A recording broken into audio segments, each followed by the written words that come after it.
2026 has been an absolute banger of a year for romance anime, and these are the 10 that broke the internet. Let's go.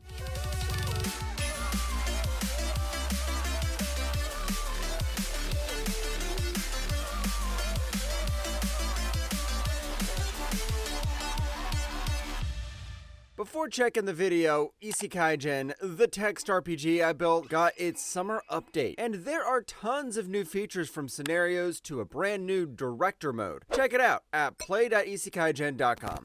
私は暴食の大悪魔ベルゼブブの娘美食のカナ。さ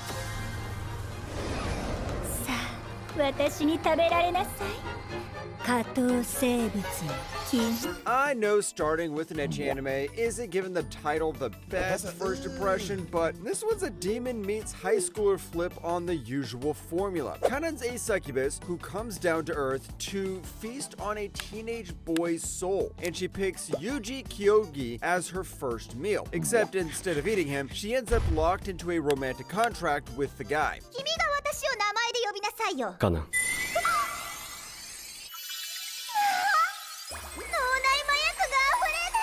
Come on, the joke's right itself. A demon who's lived for centuries without ever falling in love now has to survive awkward dates and hand-holding, and it does it really well. Not just Kanan, her entire demon family is genuinely hilarious, and the weird childhood friend character is also done really well. Besides, this has some solid fan service for guys who want that in their rom-com. And the good news, Season 2 got greenlit the moment the final episode aired. 大丈夫か？ 何？ この人。あ？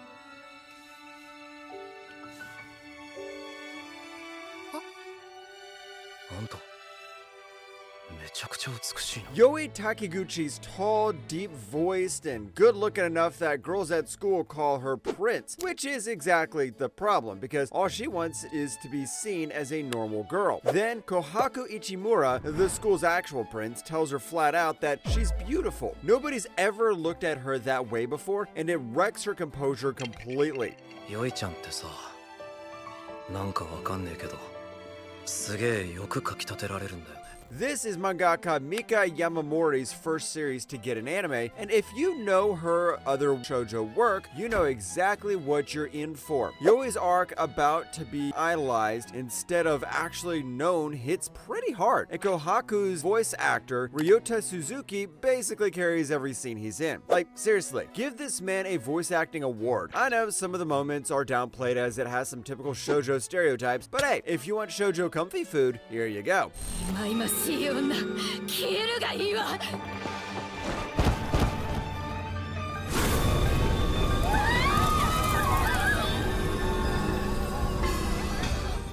Ko is the frail, perfect butterfly every clan wants on the throne, while Kagetsu Shu is the disgraced court rat everyone looks down on. Kagetsu tries to murder Riririn in a jealous rage and gets thrown in a cell to await execution, except she'd already cast a spell to steal Riririn's body first. Now, Riririn's stuck living in Kagetsu's condemned body, and for the first time in her sickly life, she's actually got the strength to fight for it. 所詮お前は悪女。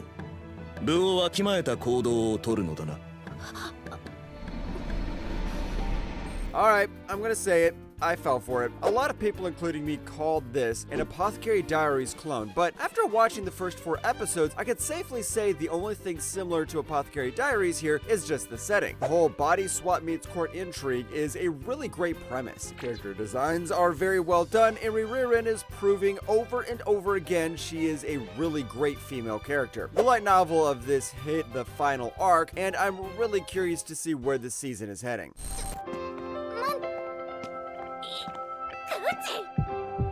なんで Let's turn Godzilla into a waifu! Kurore Ayashi is just a quiet, introverted girl trying to get through high school unnoticed, until popular kid Arata Minami actually reaches out to her. Problem is, every time her heart starts pounding around him, monstrous kaiju parts start growing out of her body, and if she hits full embarrassment, she turns into an actual city-leveling monster.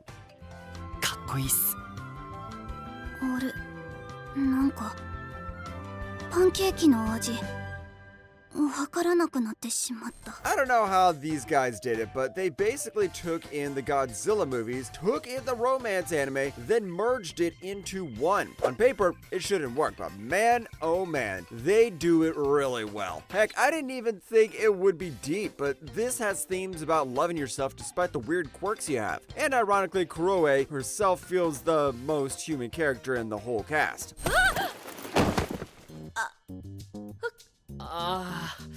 ごめんごめん。何してんのか気になって。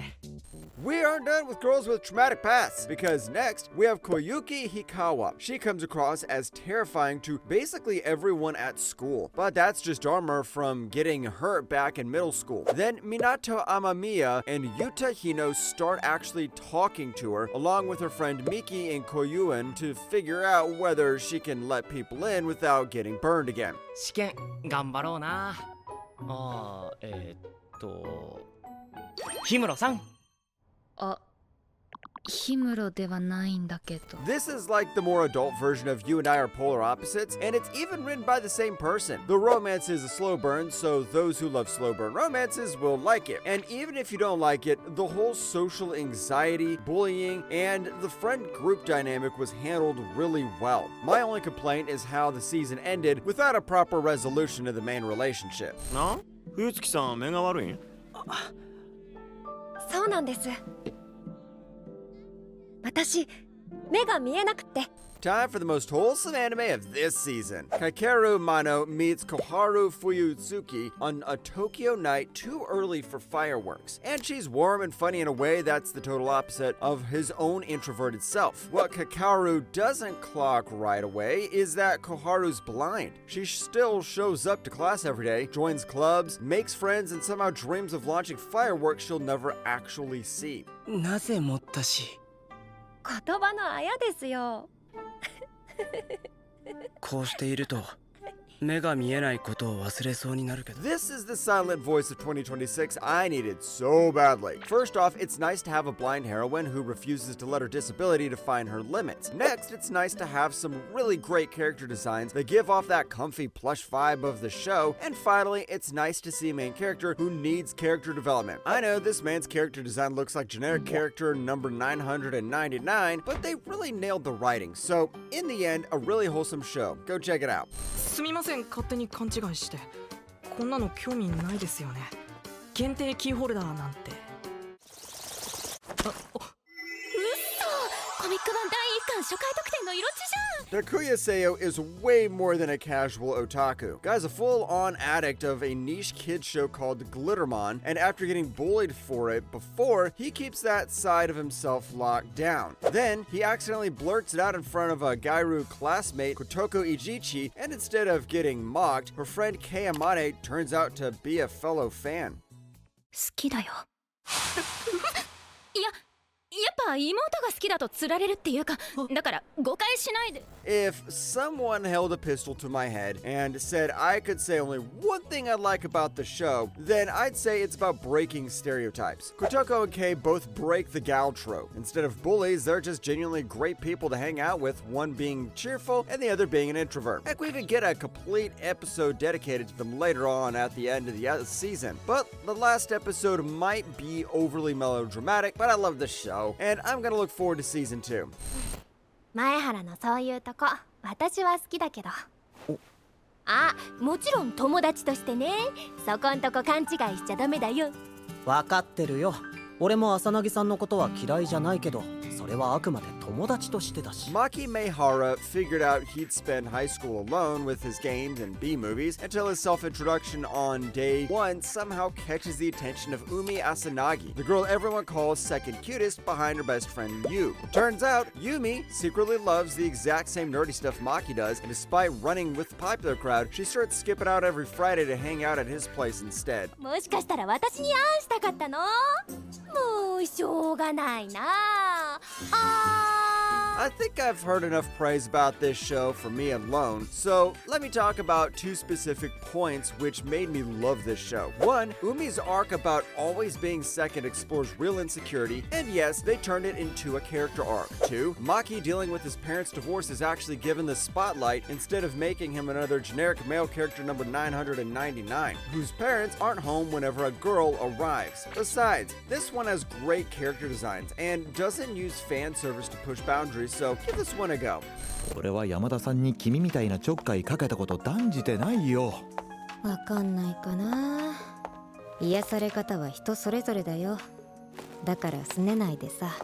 Alright boys, say hello to cigarettes and goodbye to the lungs because we finally have a workplace romance anime. Sasaki's a burned out middle-aged office worker whose only bright spot is seeing cashier Yamada smile at his local supermarket. One rough day he shows up and her shift's already over, so he goes looking for a smoke instead and gets called over by a stranger named Tayama waiting behind the store. She's blunt, a little dangerous, and immediately starts teasing him about his crush on her coworker.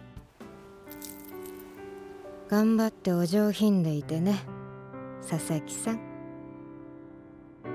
Now here's what made this one stand out for me. The romance here is, wait, what's the word for it? Restrained. And by that I mean we get these quiet chemistry moments between the two instead of the over-the-top romantic drama. And the writer did this while making two people have a smoke. Now that's what I call talent. The manga already won the 2022 Next Manga Award before this adaptation happened, so you know it's good. なんか僕が泣かせたみたい。いや、そうでしょ、実質。マスカラ取れるんだっけ？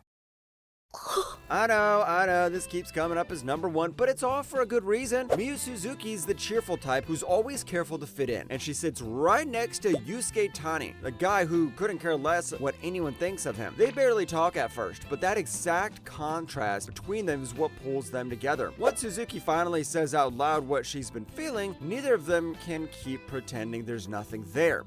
鈴木さんと一緒だから楽しかった。ありがとう。 This show turns polar opposites attract into a whole theme. I mean, come on. Every side pairing nails with opposites attract theme in its own way. And you know how all romance anime writers think, hey, there isn't going to be much story if we make them a couple in the first episode. Well, you smooth brains, why don't you look at this anime? It has the two being a couple in the first episode and still gives us one of the best emotional ties in the final episode. 10 out of 10 anime, this is peak.